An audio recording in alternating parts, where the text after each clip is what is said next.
임모경 의원입니다. 정봉규 회장님, 예, 그 자리에 앉아서 지금 뒤에 계시는 우리 축구 관계자분들이 말씀하시는 걸 들었을 때 이해가 되십니까? 뭐 표현상 약간 규정이나 이런 거에 대해서 약간 익숙지 않아 하시는 것 같은 느낌은 들었습니다. 회장님이 지금 그 답변들을 들으시면서 절차상에 진짜 문제가 없다라고 생각하십니까? 십차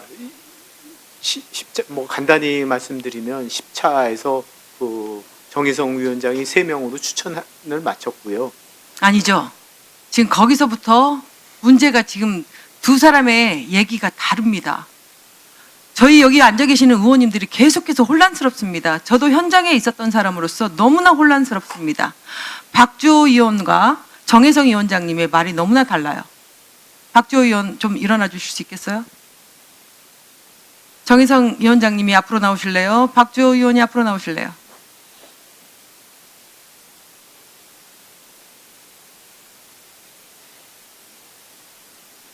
정혜성 위원장님은 10차 회의에서 의원들에게 동의를 받았다.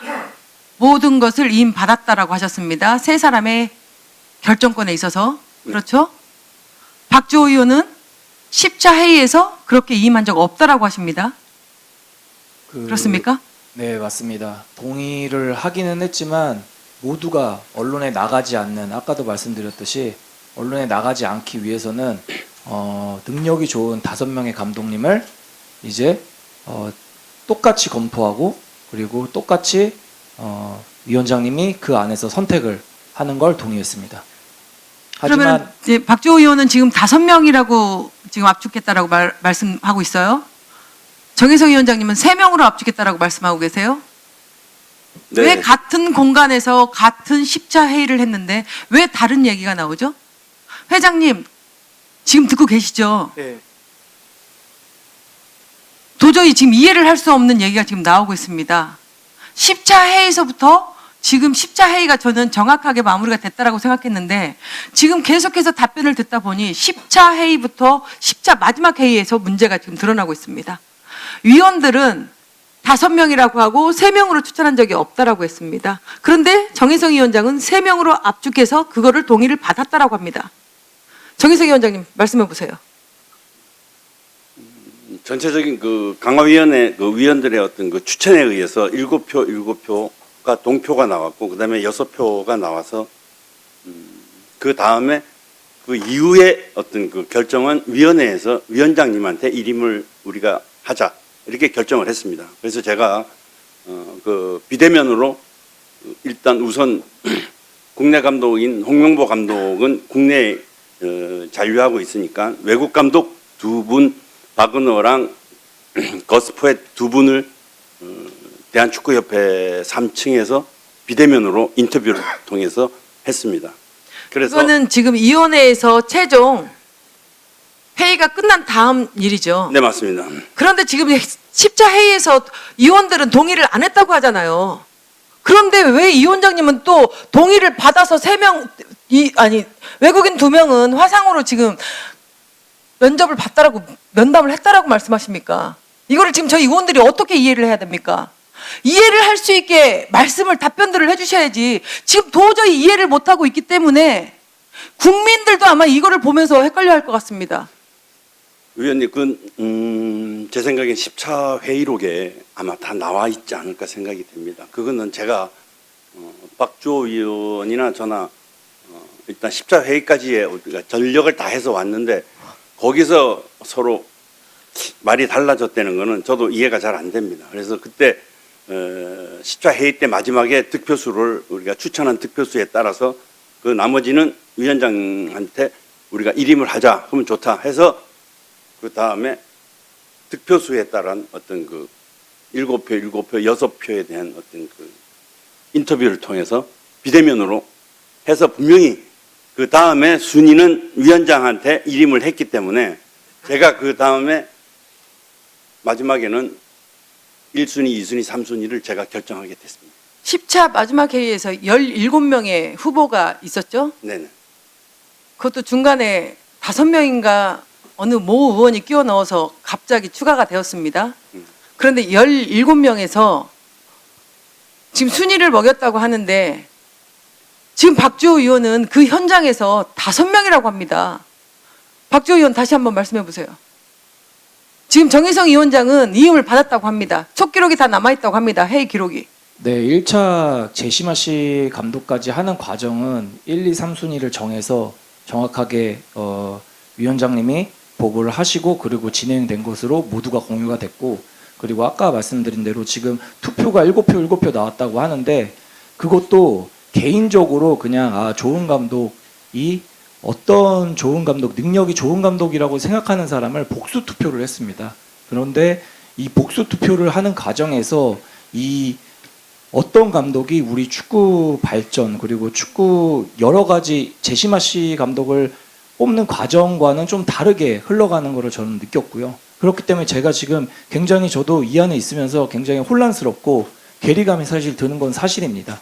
그 부분은 회의에서 있었던 일들 그리고 마지막 보고가 되는 이런 과정은 제가 정확하게 모르고 있는 상황도 있을 수 있기 때문에 정확하게 위원장님의 말씀도 맞는 부분이 일부분 있을 수 있겠지만은 저는 말씀드리는 건 회의 안에서 있었던 일들을 그냥 그대로 사실 그대로 이야기하는 겁니다.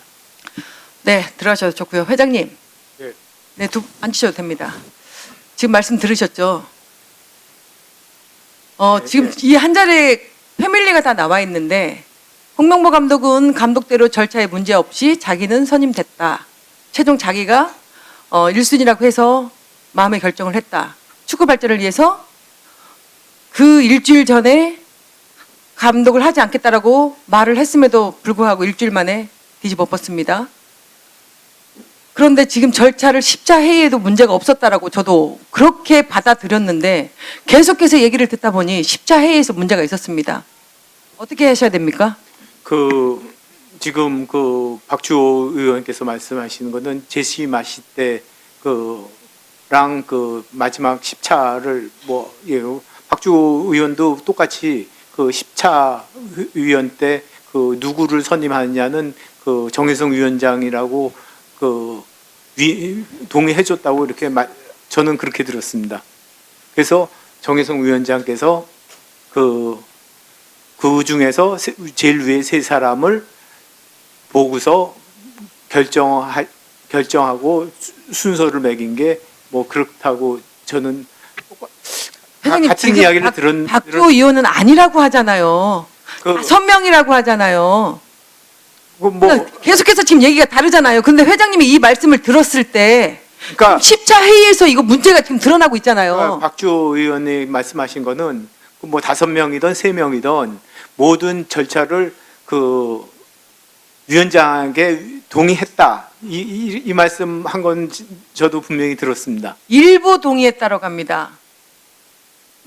일부 지금- 어떻게 지금 일어나서 답변을 박주호 의원은 일부 동의만 했다고 합니다. 그럼 동의를 안 한 거예요.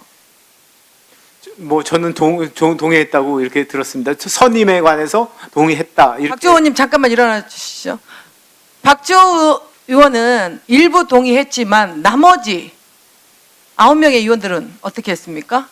같은 의견이었습니까? 아니면 저 역시도 동의를 한 건 맞고요. 하지만 제시마 씨 동의를 했다는 거는 이 제시마 씨 하는 과정, 감독을 뽑는 이 점수에 따라서 정말로 이 한국 축구 발전에서 뽑을 수 있는 감독을 최선을 다해서 뽑는 걸 위원장님에게 맡기는 이 5명을 후보를 뽑아놓고 그 위원장님에게 그 마지막 위임을 맡기는 걸 동의를 한 거고요. 하지만 저희가 회의를 하면서 계속해서 중요시 여겼던 건 이 한국 축구 발전을 위한 전술이었습니다. 여러 가지 축구에는 굉장히 많은 중요 요소들이 있는데 전술적 그리고 리더십 그리고 경험 이 3가지가 모두가 중요합니다. 하지만 회의 안에서 일어났던 일들은 전술적으로 뛰어난 감독을 뽑자. 그리고 그 다음이 이제 리더십 경험도 추가적으로 보면서 뽑자. 이런 이야기를 계속해서 회의에서 진행을 했고요. 그리고 더 중요한 건 사단의 중요성을 말을 했습니다. 감독님도 중요하지만 사단이 구성이 되어 있는 이번에 벤투 사단이라고 이야기를 하잖아요. 벤투 사단이 성공적으로 이뤄낸 그 성과가 있기 때문에 이 사단을 이룸으로써 그 사단이 어떤 역할을 하고 그래서 우리 한국 지도자분들이 어떤 영향을 받으면서 더 한국 축구가 더 나아갈 수 있는 방향을 만들어줘야 되고 그게 국가대표 감독이 해야 되는 일이다. 이런 게 계속해서 회의에서 일어났던 일이고 하지만 제가 아까도 말씀드렸듯이 제가 이 결과가 나고 혼란스러웠던 점은 그런 부분들이 정확하게 모든 후보가 이루어지지 않았다는 거를 한 번 더 말씀드리는 거고요. 그리고 제가 이제 복잡하고 괴리감이 느끼는 거는 사실 그 정확하게 이제 제가 모든 이야기를 다 듣지는 못하고 마지막 그 회의 안에서만 있었기 때문에 그 부분에 대해서만 저는 사실 관계를 말씀드리고 이렇게 계속해서 진실된 이야기를 하고 있는 겁니다. 저도 저도 간단히 한번 말씀드려도 되겠습니까? 그 제시 마시 감독은 뭐 훌륭한 감독이라고 생각을 하고 뭐 저희도 그 초청하려고 상당히 많이 노력을 했습니다. 뭐 세금 문제도 저희가 다 해결해 주겠다 이렇게 얘기를 했었고, 근데 결국에 그 제시 마시의 그 결론은 그 거주 문제와 세금 문제 때문에 하겠다 이렇게 하고, 저도 그 와중에 그 협상 와중에 뭐 정혜성 위원장도 제시마시 감독 상당히 인상적이다 이렇게 말씀하셨고, 그렇지만 그 제시마시 감독이 그 카나다 저희와 협상하는 과정에 카나다랑 같이 내고를 했었다고 생각을 하고요. 그리고 뭐 벤투 감독 뽑을 때도 마찬가지입니다. 그 전에 뭐 벤투 감독이 꼭 1순위는 아니었었습니다. 1순위는 그 베르베 르나르 감독이 1순위였는데 그분도 그때 어떻게 하셨냐면 저희 뭐 올 것처럼 이렇게 막 얘기하다가 거기 모로코 뭐 왕이랑 뭐 이야기해야 된다 만다 이렇게 하면서 그 본인의 그 축구협회 그 대한축구협회에 지렛대 삼아서 그쪽이랑 레고했고요. 그 다음에 2순위로 했던 거는 그 케이로스 감독 그 이란 감독 했던 분이 그 2순위로 그때 됐는데, 이분도 뭐 한국 온다 이러다가 뭐 마지막 계약은 안 하고 그러고서 콜롬비아하고 3순위로 한 게 그 벤투 감독이었습니다. 근데 뭐 제가 이런 거를 계속 말씀 안 드렸던 이유는 뭐 누가 1순위고 누가 2순위고 뭐 기왕 같이 결혼을 했는데 네가 3순위였다 4순위였다 이렇게 얘기하는 거는 그 예의가 아니라고 생각이 되고, 항상 오시는 분을 최고로 이렇게 잘 모셔야 된다는 의미에서 그 과정을 그 과정이 어땠었다 뭐 이런 거는 좀 얘기 안 하는 게 좋지 않나 이렇게 생각 들여가지고 계속 이런 거를 이야기 안 하도록 했습니다. 뭐 그것뿐만이 아니라 먼저 이용수 이사께서 정몽규 회장님, 예, 그까지 무슨 취지의 말씀인지 우리 위원님들이 충분히 아니까요. 예, 그까지 듣도록 하겠습니다. 우리 위원님들의 추가 질의를 모두 마쳤습니다.